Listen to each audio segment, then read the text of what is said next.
Hey, welcome back to another edition of Storytime with Poppop. Today we're going to read a book, and it's called Mickey Meets the Giant. So let's get started. Once upon a time, there was a brave woodcutter named Mickey. His work took him from place to place. One day he came to a pretty town. It was called Cedar Grove. These hills are just full of sweet-smelling trees, he thought. I can sell that wood, and I'll make a lot of money. But first, I must be sure my axe is sharp.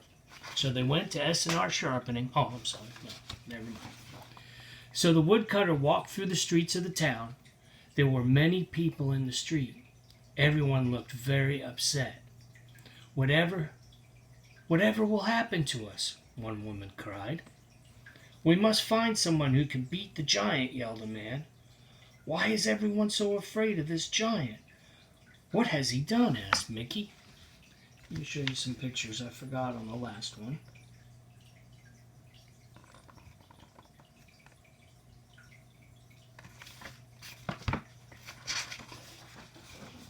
The people told him about a night when the giant decided to have a little fun.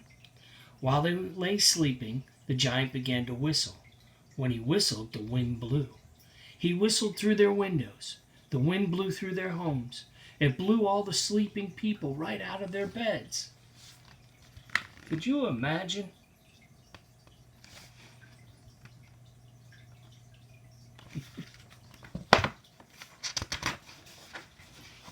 Mickey didn't like that story very much, and he didn't like the next one at all. One day, the giant wanted to play. He jumped rope in the fields. They had just been planted. He made footprints all over the fields. And that night, it rained. The next day, the fields were covered with foot-shaped lakes. Here he is jump roping, just having a ball. And there's those foot-shaped lakes.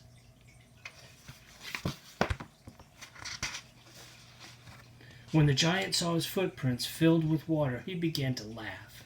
He laughed so hard that he fell down. He rolled onto the ground. He laughed some more. Everything for miles shook as he laughed. This was too much for the animals in the forest. They were so afraid that they ran for their lives. Now, there are no animals in Cedar Grove, said the giant, and soon there will be no people at all. There he is, just laughing and rolling around, having a good old time, and there goes the animals running away.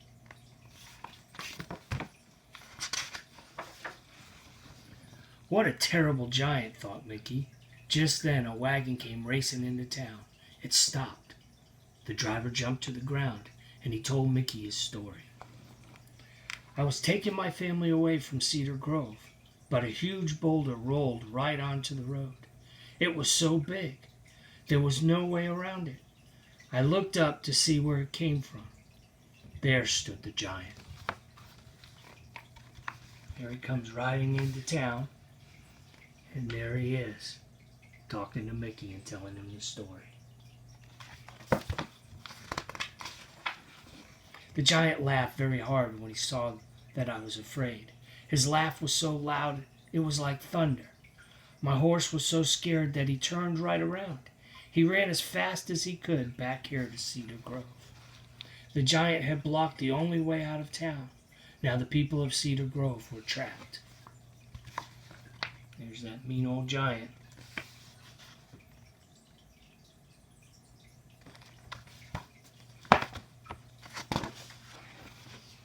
The brave woodcutter had heard enough.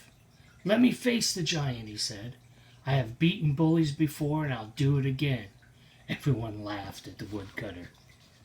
You could not beat this giant, said a kind policeman. But I do think you must be a very brave young man. There's Mickey saying, I'm going to do it, and the people laughing. And that's the policeman talking to Mickey.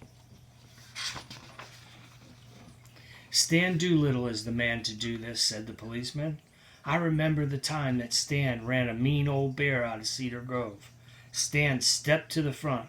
I will show the giant who is boss, he said. But it was not long before Stan came running home. He was dripping wet and he was very upset. The giant had picked up poor Stan by his hair, and he had dropped Stan right into a cup of tea. How embarrassing. Oh, here's old Stan stepping up. And here's old Stan being dunked into a cup of tea by the giant.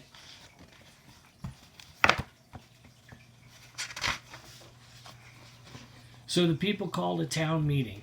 This time they picked the tallest man in Cedar Grove to challenge the giant. But Tall Tom was not a brave man. He did not want to meet the giant.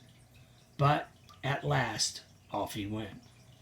Before the townspeople could count to 3, Tall Tom came running back.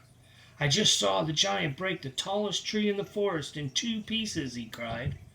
I did not want that to happen to me. The people in the town did not know what to do next. So there's old Tall Tom, not the bravest man in the world. And we can see that because he got pretty scared when the giant broke that tree in half.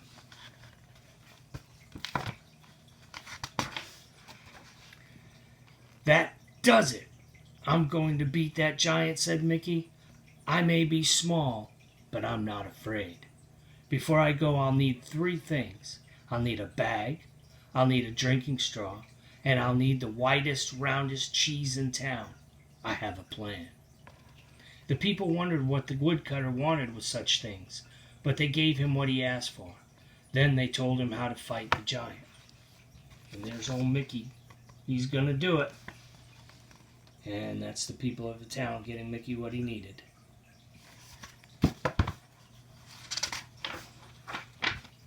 When the woodcutter got to the giant's cave, he looked everywhere, but he could not find the giant. So he walked into the deep, dark cave. There he found bats and rats, but there was no sign of the giant. The woodcutter decided to wait for the giant. He hopped onto a rock outside the cave. Just then, the rock began to shake. "Whoa! What is going on here?" cried Mickey. And there's the cave. And that's Mickey waiting on what he thought was a rock. Ho, ho, ho, came a rumbling noise from above. The woodcutter looked up and up and up. "Oh, I see," Mickey said. "You must be the giant." "Well, I am very glad to meet you," said Mickey in a small voice.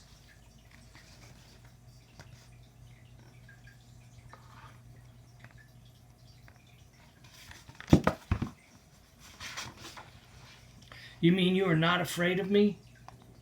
asked the giant. "Afraid of you? Why, I am here to challenge you," said Mickey. "Ho, ho, ho," thundered the giant. "Bigger men than you have tried to beat me. They have failed. I'll just have to show you how strong I am." And there he is. And there's Mickey.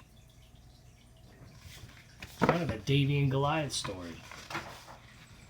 "Watch this," roared the giant. Then he wrapped his huge hand around the widest tree in the forest. He pulled it up as if it were a carrot from a garden. "And this," he said. Then he pounded his huge hand on the ground. The ground came apart. It became a deep, long canyon. And there's the giant showing his strength.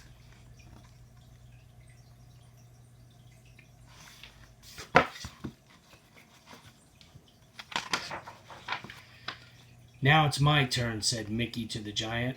"Watch how far I can blow this leaf." "A leaf!" yelled the giant. "I could blow down 50 trees with one breath." And the giant took a deep breath. Whoosh! There lay 50 trees on the forest floor.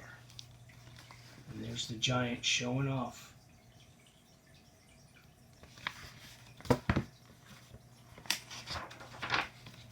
Mickey now knew his plan would work. "Not bad," he told the giant. "Now it's my turn. Watch how far I throw this stone." "That is just a pebble," said the giant. "Step aside." The giant bent down to pick up a boulder. That is such a tiny rock," cried Mickey. Why not throw the one over there? Mickey pointed to the very boulder that was blocking the road to Cedar Grove. The giant gathered all his strength. He threw that boulder far, far away, and now the road was not blocked. It's pretty smart of Mickey.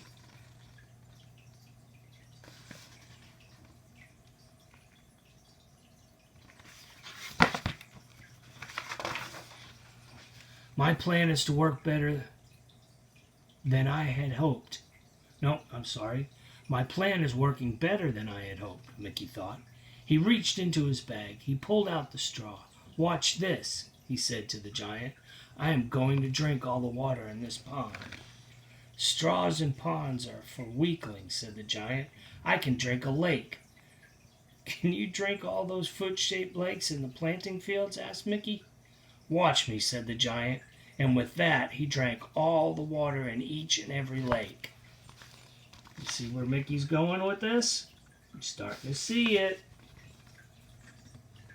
Look at that giant drinking all that water out of them lakes he made in the fields. Now the giant was tired, and he was so full of water that he was about to burst. Here's an easy one for you, said Mickey. How much water can you squeeze from a stone? The giant picked up a stone. He squeezed it as hard as he could, but no water came from the stone. What kind of giant are you? Asked Mickey. He held up the round white cheese. See this stone? Watch this. Then he squeezed and squeezed, and water ran from the cheese. The giant's eyes grew big with fear. And if you don't leave Cedar Grove at once, said Mickey, why, I'll... There he is, trying to squeeze that rock. No water.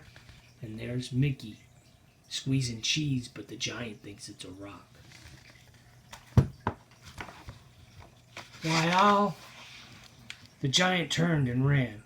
Mickey smiled to himself. His plan had worked.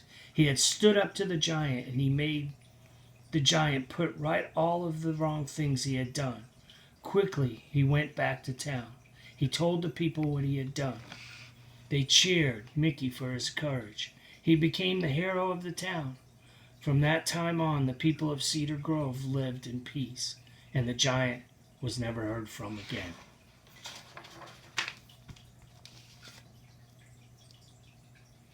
And there's Mickey being congratulated by the town. Well, the end. So what's the moral of this story?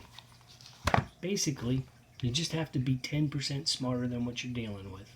And Mickey was obviously smarter than that giant. Thanks again for listening. See you next time.